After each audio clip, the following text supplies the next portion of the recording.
Hey everyone, Matt from Stronger You Personal Training here.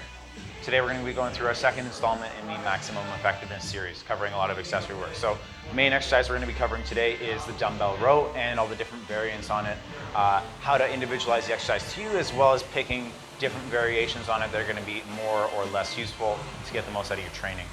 So really common to hear you need a stronger back, you need a stronger upper back for your big three. Really hard to go wrong with having strong enough lats in your training. On top of that, there are some other benefits you can get with the dumbbell rows. So when we're looking at dumbbell rows, kind of main three things we're trying to look at. One is making sure that you're using the right shoulder stabilization strategy. Second is taking a look at the rotational components to it. And finally, just making sure that you've got the right dumbbell variation for you. So getting started, making sure you've got good shoulder rhythm. So a couple different ways we can take a look at the dumbbell row. We can look at it as either a fixed shoulder blade position, so like in the bench press, where as the arms move, the shoulders stay pinned into one point. You got a fixed scapula position there, right? The second would be in a more dynamic dumbbell row setting, where the shoulder blades move with the arms a bit more naturally, right? So how would we distinguish between which one we want to use and who's a better candidate for which style? So I'd say, generally speaking, if you're learning to row or not familiar with those muscles yet that are going to be involved with the row, so rhomboids, traps, lats, really all those muscles in the upper back, starting with a more dynamic row is going to be an easier way to learn and feel those muscles. And it's generally better for shoulder health, since in your day-to-day life that's not powerlifting, your shoulder blades should move with your arms. As your arm goes up, shoulder blades should tilt with it, and just moving around is scapulohumeral rhythm. We're not getting into the weeds with that, but effectively your shoulder should move with your arm in your normal day-to-day function. In a bench press, however, shoulders stay fixed, and so if you're someone who struggles with keeping the shoulder blades fixed in the bench press and you tend to move around a little as you press, so say for example, you press, you come down and then you press up like that and you really struggle to keep the shoulders pinned as you go through the press, that more fixed variation might be for you. So let's say in the context of a bench dumbbell row here, something a little bit closer to that, where the shoulder blade's allowed to move a little bit more, is probably better for overall muscle development and just generally training good shoulder health. You're going to build good shoulder blade control there. That being said, you can take the same dumbbell row variation and apply it to that fixed scapula strategy, where you're learning how to keep your shoulder pinned as you go through and using that as a teaching tool. So in that case, I'd lock my shoulder back and down like I would for bench press, and then I'm just simply rowing as far as I can without having my shoulder blade roll forward or shrug up at all. So always pinned back and down. Second thing to consider with any variation on those dumbbell rows, particularly the single arm variants where there is an asymmetrical load, is thinking about them as a really easy way to program in some anti-rotation movements. So obliques, if you've watched any of our other videos where we cover bracing, are going to be really, really important. They get to be a really overlooked aspect in bracing for the power lifts, because they create that lateral support in creating 360 expansion in the trunk, right? So a really easy way to train them is getting yourself into an asymmetrical dumbbell row or other situation like that and using it as an anti-rotation exercise. So really common, we'll see people row like that, right? Where they twist and they look like they're starting a lawnmower.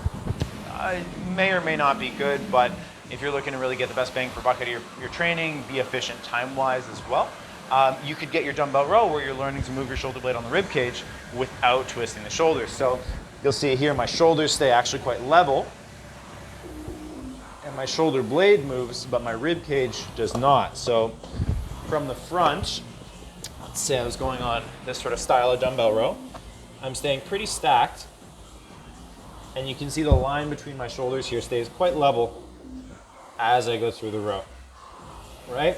And I'm focusing on really keeping my brace. You should get good oblique engagement out of that as well. Finally, and probably the most important thing after you've established those first two basics, is making sure you're picking the right dumbbell variation for you. So in a nutshell, not every row is going to be best for everyone. If you feel your lats work more on, let's say, a 2-arm dumbbell row, something like that, and that feels like better lat engagement, you can get better shoulder blade movement than a bench dumbbell row, for example, right? Then use that 2-arm dumbbell row. The better mind-muscle connection you can create in your accessory work, the more you can train a muscle, right? The more you can train a muscle, the more training effect you can create, the more muscular you get, the stronger you get in the long run, right? So that being said, I want to run through a few different variations and just kind of propose some ideas on who might be a good candidate for each, right? So our first one we'll roll through, like I mentioned a second ago, is that 2-arm dumbbell row. So this is basically like doing a barbell row, but just with 2 arms, right? Row, come back, okay? Because you got 2 dumbbells here, the weight's generally a little higher, really good for training muscular endurance in the bottom of that deadlift position as well. So really good at patterning that hip hinge, good way to build some erector strength and endurance so that as you're deadlifting, you get really used to that strong hip hinge position there while getting your lats stronger as well, right? Second one we can go through would be a 2-point dumbbell row. So this is where you've got that same bent over dumbbell row position, but you've only got dumbbell in one hand. So this is where some of that anti-rotation training we were talking about a moment ago starts to come in. Generally speaking, you can load these up because you've got 2 feet on the ground. You can load these up pretty stable and pretty heavy as well. You might have to take a couple pounds off from what you could do with 2 arms, but not that far off. And for the extra benefit you get with the anti-rotational training as well, maybe not a bad trade-off for you, right? So still just going down into that hip hinge and then rowing with it as you go through, right? From the side, you can see it looks very similar to my 2-arm dumbbell row.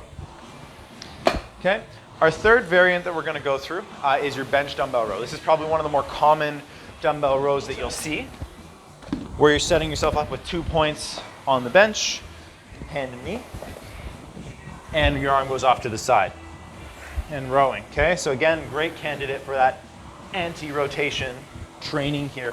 I also really like these because there is a bit of a push-pull component to it. Tends to get you a little bit more obliques than just standing there and holding in position. So you probably get a little bit more core out of something like this, where you get your obliques involved a little bit more at steering the movement. And then finally, the last one is a rack row. So you could do these off of a rack, you could do these off of a bench. Doesn't matter too much, but it's effectively the same row you do off a bench, but your knee isn't supported. So you'd have, if I was gonna row with my left hand, I'd have my right leg forward, left leg back, and right hand on the bench.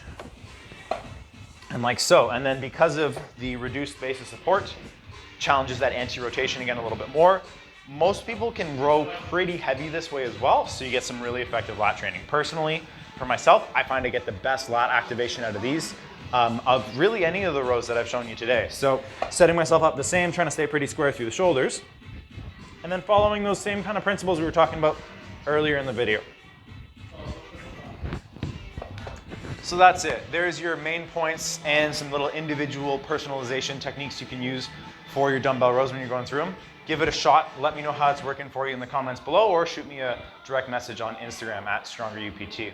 Last thing is we've got a great group going on in the Facebook world. It's called Starting Powerlifting. It's got a great community of powerlifters, people who are just interested in strength training, and people just starting out with a journey, as well as people who've been doing it a long time who are very happy to share their advice, post up great content.